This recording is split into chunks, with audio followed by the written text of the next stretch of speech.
আজকে আমরা কিছু গুরুত্বপূর্ণ বিষয় নিয়ে কথা বলবো ইনশাআল্লাহ তাআলা। আমি আলোচনা শুরু করতে চাই পবিত্র কোরআনুল কারীমের সূরাতুল আলে ইমরান এর 102 নম্বর আয়াত থেকে। আল্লাহ রাব্বুল আলামিন অত্র আয়াতে বলেছেন, বা'দা আউযু বিল্লাহি মিনাশ শাইতানির রাজীম। আল্লাহ রাব্বুল আলামিন বলছেন, ইয়া আইয়ুহাল্লাযীনা আমানু, হে মুমিনগণ, তোমরা যারা ঈমান এনেছো, ইত্তাকুল্লাহ, তোমরা আল্লাহকে ভয় করো, ওয়ালা তামুতুন্না ইল্লা ওয়া আনতুম মুসলিমুন। এর আগে আল্লাহ পাক বলছেন হাক্কা তুকাতিহ, ভয় করার মতো করে ভয় করো, ওয়ালা তামুতুন্না ইল্লা ওয়া আনতুম মুসলিমুন, পরিপূর্ণ মুসলিম না হয়ে কেউ মৃত্যুবরণ করো না। আল্লাহ পাক এখানে মুমিনদেরকে বলছেন, ইয়া আইয়ুহাল্লাযীনা আমানু, হে মুমিনগণ। কারা মুমিন? উত্তর পেতে হলে চলে যেতে হবে হাদিসে জিবরিলে। কোন হাদিস? হাদিসে জিবরিল, সহিহ মুসলিম হাদিস নাম্বার 9, মিশকাত হাদিস নাম্বার 2। রাসূলুল্লাহ সাল্লাল্লাহু আলাইহি ওয়াসাল্লাম মসজিদে বসে আছেন। এমন সময় একজন ব্যক্তি মসজিদে প্রবেশ করলেন। আমার কি ভাষা বুঝতে পারছেন? আচ্ছা, আমি চট্টগ্রামে গেলে বিপদ। চট্টগ্রাম, কক্সবাজার, সিলেট, আমি কোনো ভাষা বুঝি না। আমার ভাষা মানুষ বোঝে কিনা আমি তাও কনফিউজ থাকি। তো যাই হোক, আমি সরল বাংলায় বলার চেষ্টা করছি। আল্লাহ পাক বলছেন, হে মুমিনগণ। কারা মুমিন? উত্তর আছে হাদিসে জিবরিলের মধ্যে।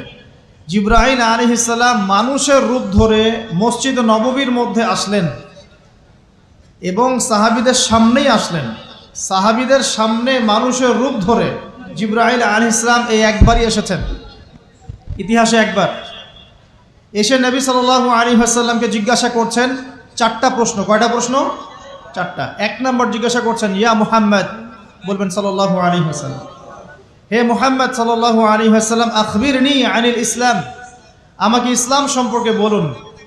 নবী সাল্লাল্লাহু আলাইহি ওয়াসাল্লাম বলছেন, ইসলাম হচ্ছে আন তাশহাদা আল্লা ইলাহা ইল্লাল্লাহ ওয়া আন্না মুহাম্মাদান আবদুহু ওয়া রাসূলুহু। ইসলাম হচ্ছে এই সাক্ষ্য দেয়া যে আল্লাহ ছাড়া কোনো ইলাহ নেই এবং মুহাম্মদ সাল্লাল্লাহু আলাইহি ওয়াসাল্লাম আল্লাহর বান্দা এবং রাসূল। এটা হলো প্রথম, অর্থাৎ কালিমা লা ইলাহা ইল্লাল্লাহ। এর অর্থ হচ্ছে আল্লাহ ছাড়া আমি কারো বিধান মানতে পারবো না। কথা কি বোঝা যায়? আল্লাহ ছাড়া আমি কারো দাসত্ব করব না। আল্লাহ ছাড়া কেউ আমার রব নয়, কেউ আমার রিজিক দাতা নয়, কেউ আমার জীবন দাতা নয়, কেউ আমার মৃত্যু দাতা নয়, এমনকি আল্লাহ ছাড়া বিধান দেওয়ার মালিকও কেউ না। মুহাম্মদ রাসূলুল্লাহ, অর্থাৎ আল্লাহকে পাওয়ার জন্যে যে তরিকা, মুহাম্মদ সাল্লাল্লাহু আলাইহি ওয়াসাল্লামের পথ ও পদ্ধতি অনুসরণ করতে হবে। এই তরিকার বাইরে অন্য কোনো তরিকা ফলো করা যাবে না। হ্যাঁ, তবে তার তরিকা ফলো করা যাবে যার কথা এবং কাজ নবীর সাথে মিলে যায়, আলহামদুলিল্লাহ। যারটা মিলে না তারটা নেওয়া যাবে না। মুহাম্মদ রাসূলুল্লাহ মানে নিজের মন গড়া কোনো কাজ করা যাবে না। ইবাদত করার ক্ষেত্রে প্রত্যেকটা কাজ নবী সাল্লাল্লাহু আলাইহি ওয়াসাল্লামের সুন্নাত মোতাবেক করতে হবে। মুহাম্মদ রাসূলুল্লাহ সাল্লাল্লাহু আলাইহি ওয়াসাল্লাম। 2, ওয়া আন তুকিমাস সালাহ, তুমি 5 ওয়াক্ত সালাত আদায় করবে। একটা হাদিসের মধ্যে এসেছে, মান তারাকা সালাতা মুতাআম্মিদান ফাকাদ কাফার। নবী সাল্লাল্লাহু আলাইহি ওয়াসাল্লাম বলেছেন, কোনো ব্যক্তি যদি, মুসলিম ব্যক্তি, ইচ্ছাকৃতভাবে তার উপর অর্পিত ফরজ নামাজ ছেড়ে দেয়, সে ব্যক্তি কুফরি করলো। কি করলো? আর মুয়াজ বিন জাবাল রাদিয়াল্লাহু আনহুকে নবীজি বলছেন, মান তারাকা সালাতা মুতাআম্মিদান ফাকাদ বারিআত মিন যিম্মাতিল্লাহ। যে ব্যক্তি তার উপর অবধারিত ফরজ নামাজ ছেড়ে দেয়, সে যেন আল্লাহর জিম্মেদারি থেকে মুক্ত হয়ে গেল। আল্লাহর কোনো জিম্মেদারি নাই তার উপর। 90% মুসলিমের দেশে এটা খুবই দুঃখজনক যে আমাদের মধ্যে বেশিরভাগ মানুষ 5 ওয়াক্ত নামাজ পড়ে না। শুধু বড় গলায় কি 90% মুসলিম বললে হবে? যখন 90% মুসলিমের দেশের 100% মুসলিম 5 ওয়াক্ত নামাজ পড়বে, ইসলাম এমনি এমনি প্রতিষ্ঠা হয়ে যাবে ইনশাআল্লাহ তাআলা। যখন মুসলিম কান্ট্রির বেশিরভাগ মানুষই নামাজি হবে, ইনশাআল্লাহ আল্লাহর জমিনে আল্লাহর দিন প্রতিষ্ঠা হয়ে যাবে ইনশাআল্লাহ। আমরা যদি নামাজ আদায় না করি, দিন কি প্রতিষ্ঠা হবে ভাই?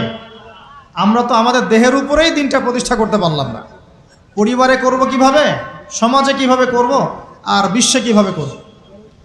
তবে আলোচনার একটা উদ্দেশ্য বলে দিয়ে থাকি, আগেই বলে দেই, ইসলাম দিয়ে পৃথিবী শুরু হয়েছে, নবী দিয়ে সভ্যতা শুরু হয়েছে, ইসলাম দিয়েই পৃথিবী শেষ হবে, নবী দিয়েই সভ্যতা শেষ হবে ইনশাআল্লাহ। শুরু হয়েছে আদম আলাইহিস সালামকে দিয়ে এবং শেষ হবে ইনশাআল্লাহ তাআলা নবী ঈসা আলাইহিস সালামকে দিয়ে। এই কথাটা মাথায় রাখবেন। ইহুদিরা অপেক্ষা করে বসে আছে। কিসের অপেক্ষায় বসে আছে? সব ইহুদি না অবশ্য, যারা জালেম, জায়নিস্ট, বদ, এরা অপেক্ষা করে বসে আছে যে শেষ জামানায় তাদের একজন মাসিহ আসবে। কি আসবে? মাসিহ মানে ত্রাণকর্তা, উদ্ধারকর্তা। যেই মাসিহ আসলে পরে তারা সারা বিশ্বটাকে শাসন করবে এই জেরুজালেম থেকে। কোন জায়গা থেকে? নাম শুনছেন? কোন দিকে এটা? ইসরায়েল। আচ্ছা, ইসরায়েলের না, এটা ফিলিস্তিনের। কার? এই জায়গার মালিক কে? এই জায়গার মালিক আমরা। এটা আমাদের জায়গা। 3টা মসজিদ আপনি সফর করবেন সোয়াবের আশায়, তার সবচেয়ে শ্রেষ্ঠ মসজিদ হারাম মানে মক্কায়।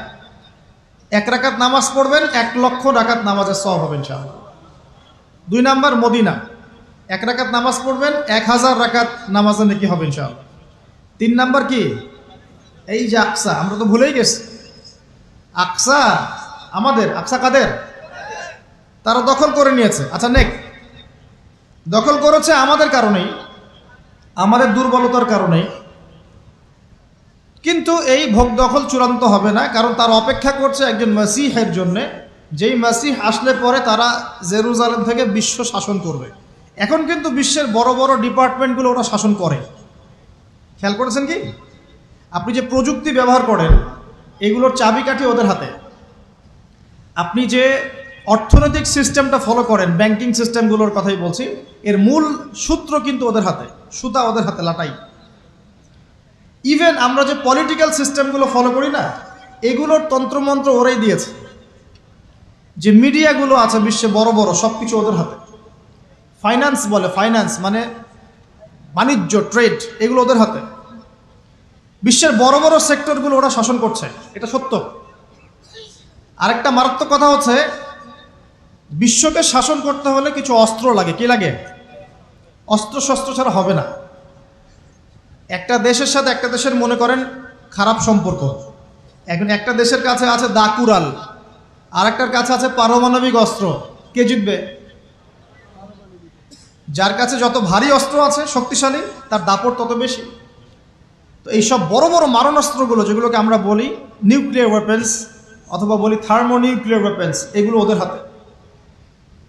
মাসিহ আসলে পরে তারা বিশ্ব শাসন করবে, এটা ওদের যে তালমুদ, এই গ্রন্থের মধ্যে লেখা আছে। এবং তারা মনে করে যে এই দাজ্জালই হচ্ছে মাসিহ, তারা মনে করে। আর আমরা জানি হাদিস থেকে এই দাজ্জাল সত্যিকারের মাসিহ নয়। সত্যিকারের মাসিহকে ঈসা আলাইহিস সালাম। আল্লাহ পাক ঈসা আলাইহিস সালামের হাতে এই মিথ্যা মাসিহকে মেরে ফেলবেন প্যালেস্টাইনের বাবেলুদ নামক জায়গায়। কোন জায়গা? বাবেলুদ, হাদিসে বর্ণিত আছে। এবং তাকে মারার পরে নবী ঈসা আলাইহিস সালাম সেখান থেকে পুরো বিশ্বে আবারও ইসলামিক একটা খিলাফা কায়েম করবেন ইনশাআল্লাহ তাআলা। এটা হচ্ছে ইসলামের গন্তব্য, এটা হবেই। পৃথিবীর যত পরাশক্তিগুলো আছে এরা সবাই যদি ঐক্যবদ্ধ হয়ে যায় এবং এই ভবিষ্যৎবাণীটাকে মুছে ফেলতে চায়, কশ্চিনকালেও সফল হবে না ইনশাআল্লাহ। কারণ এটা বলেছেন কে? স্বয়ং আল্লাহ এবং তার রাসূল মুহাম্মদ সাল্লাল্লাহু আলাইহি ওয়াসাল্লাম। এটা আমাদের গন্তব্য, এটা সুসংবাদ দিয়ে শুরু করলাম। এখন আল্লাহ পাক আমাদেরকে বলছেন, হে মুমিনরা, তোমরা আল্লাহকে ভয় করো। ইমানদার কারা বোঝাতে গিয়ে হাদিসে জিবরিল আসছি। জিবরাইল আলাইহিস সালাম এসেছেন, জিজ্ঞাসা করছেন ইসলাম কাকে বলে। নবীজি বলছেন আগে কালিমা, তারপরে সালাত। তো সালাতের কথা বলতে গিয়ে ওখানে চলে গিয়েছিলাম। আমরা যদি ইসলামের বিজয় দেখতে চাই তাহলে সবাইকে 5 ওয়াক্ত নামাজ পড়তে হবে। রাজি আছেন তো? আজকে থেকে 5 ওয়াক্ত নামাজ ছাড়বেন?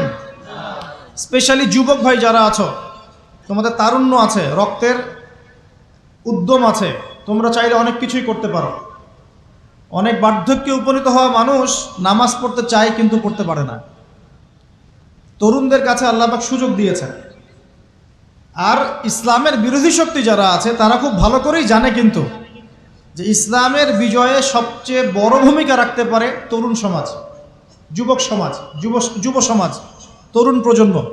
এ কারণেই তো দেখবেন তরুণ প্রজন্মকে তাদের উদ্দেশ্য থেকে সরিয়ে দেওয়ার জন্যে তারা আপনার সামনে অনেকগুলো টোপ দিয়ে দিয়েছে। দেখাবো টোপ কয়েকটা। 1 নম্বর টোপ দিয়েছে মেয়ে নারী জাতি, মেয়েদেরকে বেপর্দা করে তোমার সামনে উপস্থাপন করে দিয়েছে, ফ্রি মিক্সিং। এখন তুমি আর ঈমান ধরে রাখতে পারছো না। এটা পরিকল্পিত ছিল, কারণ আল্লাহ পাক বলছেন যুজ্জিনা লিন-নাস হুব্বুশ শাহাওয়াতি মিনান নিসা, মানুষের জন্য সবচেয়ে যে আকর্ষণীয় বিষয়গুলো তার মধ্যে 1 নম্বর হচ্ছে মহিলা, মানে মেয়ে, নারী জাতি। এটা আমাদের কাছে সবচেয়ে আকর্ষণীয়। আল্লাহ পাকের সবচেয়ে সুন্দর সৃষ্টিকে মানুষ না, মানুষের মধ্যে আল্লাহ পাকের সবচেয়ে শ্রেষ্ঠ সৃষ্টিকে নারী জাতি। আল্লাহ পাক তাদেরকে সুন্দর করে সৃষ্টি করেছেন, তাই নয় কি? এই কারণে পুরুষদের সবচাইতে আকর্ষণের জায়গা কোনটা? নারী জাতি। এই কারণে মেয়েদেরকে বেপর্দা করে তোমার সামনে ছেড়ে দেওয়া হয়েছে। জেনা বেড়েছে, ব্যভিচার বেড়েছে, ফ্রি মিক্সিং বেড়েছে, ধর্ষণ বেড়েছে, এই যে হারাম প্রেমের সম্পর্কগুলো বেড়েছে। যুবকেরা তাদের জীবনের উদ্দেশ্য ভুলে গেছে। আমার কথা কি বুঝতে পারছেন? আচ্ছা, এটা 1 নাম্বার। 2, মাদক। যুবকদের সামনে মাদকের সহজলভ্যতা, চাইলেই হাত বাড়ালেই মাদক, হাত বাড়ালেই ইয়াবা, হাত বাড়ালেই ফেন্সিডিল, হাত বাড়ালেই হেরোইন, তাই না? কথা ঠিক না বেঠিক? যদি কেউ চায় যে আমি আজকে রাত্রে মাদক খাবো, সে পারবে, হাত বাড়ালেই পারবে। এখনকার সমাজ এমন, যদি কেউ চায় যে আজকের রাত্রে আমি পতিতালয়ে গিয়ে রাত কাটাবো, সে পারবে।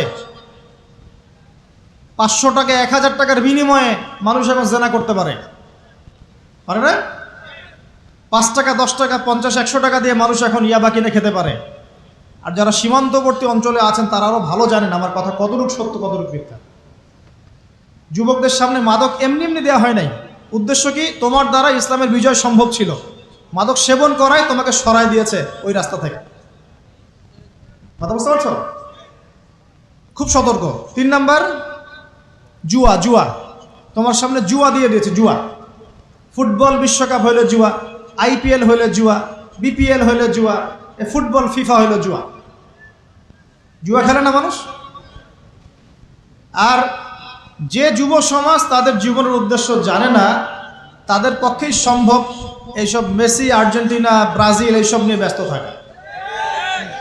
যারা নিজেদের জীবনের উদ্দেশ্য জানে তাদের জন্য কোশ্চিনকালেও এখানে সময় নষ্ট করা সম্ভব না। দুনিয়ার জীবনটা কি খেলতামাশা? দুনিয়ার জীবনটা কি খেলতামাশার জন্যে? আল্লাহ পাক যে হায়াতটা দিয়েছেন, ধরেন 50, 60 বা 100 বছর, এই হায়াতটা কে দিয়েছেন? এই সময়টার মালিক কে? তাহলে আল্লাহ যদি সময়ের মালিক হয়, আমি কেন সময় 1 ঘন্টা অপচয় করবো ওখানে বসে বসে? এই সময়টাকে আমার নাকি? সময়টা আমার বাপের নাকি? সময়টা কার? আল্লাহর দেওয়ার সময় আমি টিভি সেটের সামনে বসে বসে 1.5 ঘন্টা নষ্ট করে ফেললাম।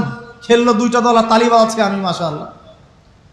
কালকে দেখলাম কক্সবাজার থেকে আসার সময় রাস্তা ব্লক, পুরা একটা দল জিতেছে, পুরো রাস্তা ব্লক, হাঁটা যাচ্ছে না, মিছিল, পাগলের মতো মানুষ মোটরসাইকেলে ছুটছে, গাড়ি নিয়ে ছুটছে, সিগারেট খাচ্ছে, আরও যে কি খাচ্ছে, মেয়ে নিয়ে ঘুরছে, আর একটা পতাকা নিয়ে ঘুরছে। যে দেশের পতাকা নিয়ে ঘুরছে ওই দেশ জানেও না মনে হয় যে এই দেশে এই আমার সাপোর্টার আছে। হ্যাঁ, আর খেয়াল করে দেখবেন এই আয়োজনগুলো এখন করানো হচ্ছে মুসলিম দেশগুলোকে দিয়ে। মানে মুসলমানদের অবস্থা দেখলে এখন মনে হচ্ছে সুবহানাল্লাহ, যে হারাম একটা কাজকে জায়েজ করার যে কত তরিকা বের হয়েছে। এখন একটা মুসলিম কান্ট্রি জিতেছে, মানে ভাবখানা এমন যে এই জেতার ফলে আমরা ইসলামী খেলাফত কায়েম করে ফেলেছি। ভাবখানা এমন যে কুফফারদের সাথে মনে হয় যুদ্ধ জিহাদ করে বিশ্বের বুকে ইসলাম কায়েম করে ফেলেছে। ভাবখানা এমন। এই স্টেডিয়ামগুলো করতে কত কোটি বিলিয়ন ডলার খরচ করতে হয়েছে, কত শ্রমিক যে এই স্টেডিয়ামগুলো বানাতে মারা গেছে তোমরা জানোই।